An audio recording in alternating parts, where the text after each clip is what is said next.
Let them come. Hey everyone, this is Arnoldless98 and we have a new movie and therefore new builds.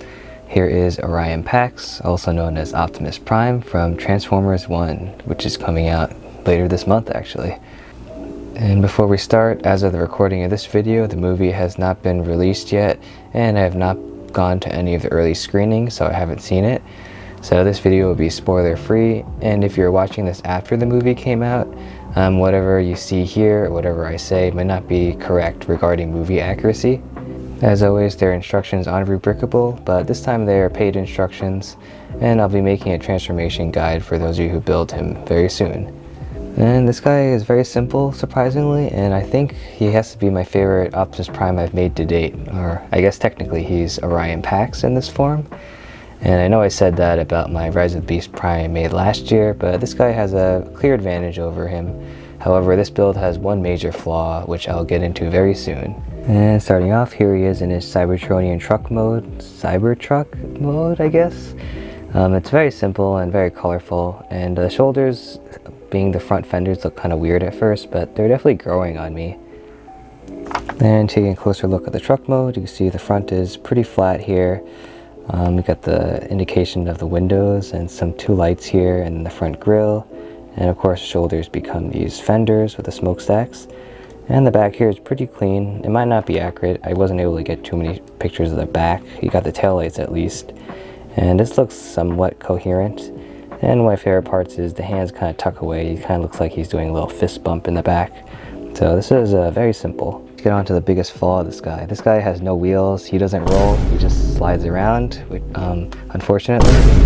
The actual truck in the movie does have wheels, but when he transforms in the robot mode, the wheels just kind of disappear.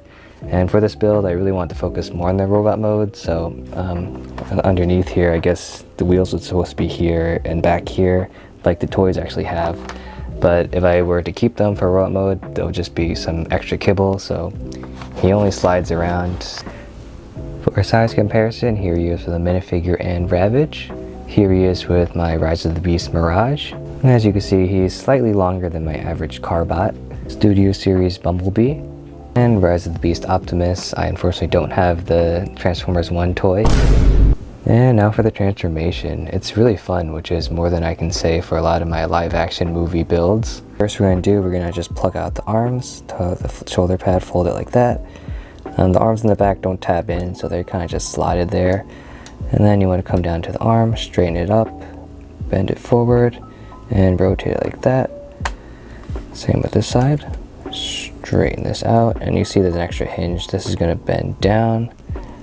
And this is also going to bend around. And coming to the front grille here, you want to take these two sections and fold them together, and take this section and drop the arm down and just kind of peel this back, and just like so.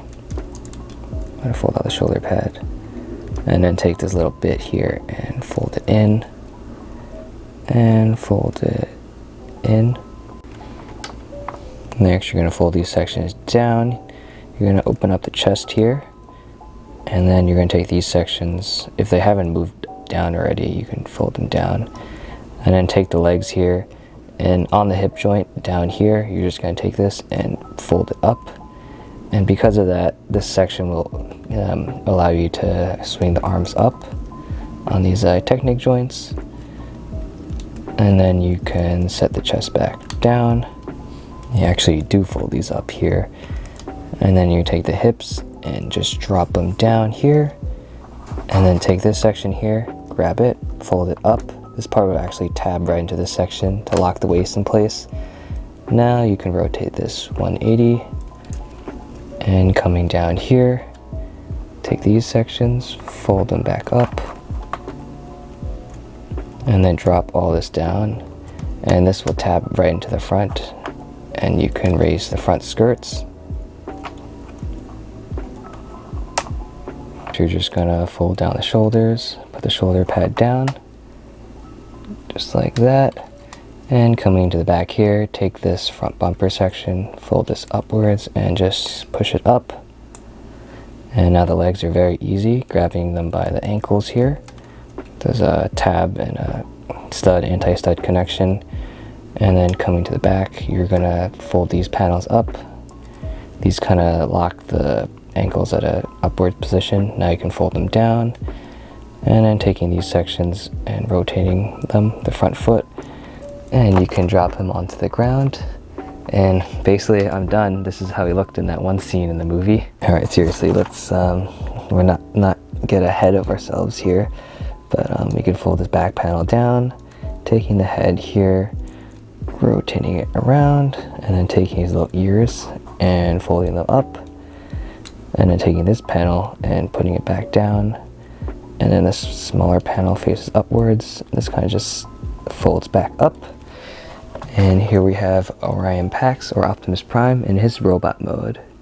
And this has to be my best Optimus Prime robot mode I've made so far. He looks like a non-transforming model, and it was definitely worth sacrificing the rolling wheels for this mode. And I used the YOLO Park model as reference, as you can see here. And he's supposed to be a little bit skinnier. He looks a little chunky. That's my main critique of this robot mode, but I think that's alright. Again, this is supposed to represent his Cogged mode right after he gets the transformation cog, not his final mode in the movie. You can tell by the chest has smaller windows and the shoulder pads are a little smaller. I'll make the final form along with Megatron's final form after I see the movie. And his upper body's pretty clean. I like how the head turned out, especially since my Optimus Prime's head can be a little bit wonky sometimes. This is also represent his face without the faceplate. And the chest and the shoulders are very smooth. You got the waist, and I like the detail in front of the shins, as well as the little lights on the front of his toes. And the back here is pretty clean. He just has his gray panel here, and the bumper folds up to form like the butt plate, I guess. And his articulation is pretty exceptional. This head can go back and of course rotate side to side. His shoulders are on these little extra joints, so you can kind of move the shoulder pad out of the way and rotate around. And then there's a bend at the elbow, and there's a bicep rotation, as well as some wrist rotation on this ball joint. And more interestingly, this shoulder here actually has a butterfly joint. You can see it moves in and out. I think that'll be very helpful for him to hold the matrix and other poses. And there's also some waist joint rotation. And if you drop this part down, he can spin 360. And for the legs, the front zero can open. It can kick pretty far, as well as a bend at the knee and this upper joint, as well as a little bit over 90 degrees on this bottom joint. As you can see, it's two T-bar pieces connected together, and the ankles are very good here. And if you want to move the toe down, you can pivot a little bit more, and you can pull off a superhero landing really well. And of course, the classic pointing pose. Then he also has articulated fingers, so I can show off his extra transformation. For his accessories, I kind of forgot to make his plasma rifle he seems to have in the movie. I'll probably do that in a later update or for Alita 1. But he does have two accessories. I'm not even sure he has them in this form. I'm sure someone will clarify after I see the movie. But you can swap out his faceplate for this G-slope for his mouth plate, just like that. And also inside of his chest, as you saw during the transformation, you can fold this door upwards.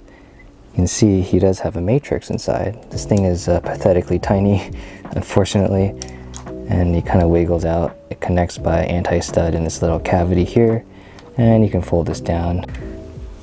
And this thing looks awful with his giant hands. I'll probably update the matrix after I see the movie. I'm not even sure if he even has it in this form. For a size comparison, here's Ravage in a minifigure. Here he is with the high-grade Gallus J and the Rise of the Beast Voyager. And here he is next to my Rise of the Beast Prime I made last year. And you can see my Transformers 1 Prime. It's a little bit shorter. This definitely might not be scale accurate. My Transformers 1 builds are kind of going for their own scale compared to my Rise of the Beast stuff. But you can see my Rise of the Beast Prime has not aged very well. Bits like to fall off all the time, and the transformation is kind of messy. I kind of forgotten how to transform, to be honest. So I'm very grateful that my Transformers 1 Prime has an easy transformation, and therefore is my favorite Optimus Prime I've made to date. And just if you're unaware, a lot of my builds start off as colored prototypes, and then I bricklink the parts into the correct colors. Usually I take apart the prototype before I build the final thing, but in this case, this prototype is still intact, so you can kind of see it before and after, which is very cool. Then here's a sneak peek for my next build. And that is it for this video. My Transformers 1 builds are off to a very strong start with this guy, and he's probably my favorite Optimus Prime I've made to date. But I guess I'll wait and see, maybe a year or so, whatever I make then. But yeah, he's very solid and fun to transform, which is very important, I guess, at the sacrifice of rolling wheels. But I'm not sure how much of you guys care about that, but that's something I usually care about. And that is it for this video. I'll be continuing with more Transformers 1 builds. I'll try to get the main 4 characters, but next up is Bumblebee, and I'll see you guys in that video.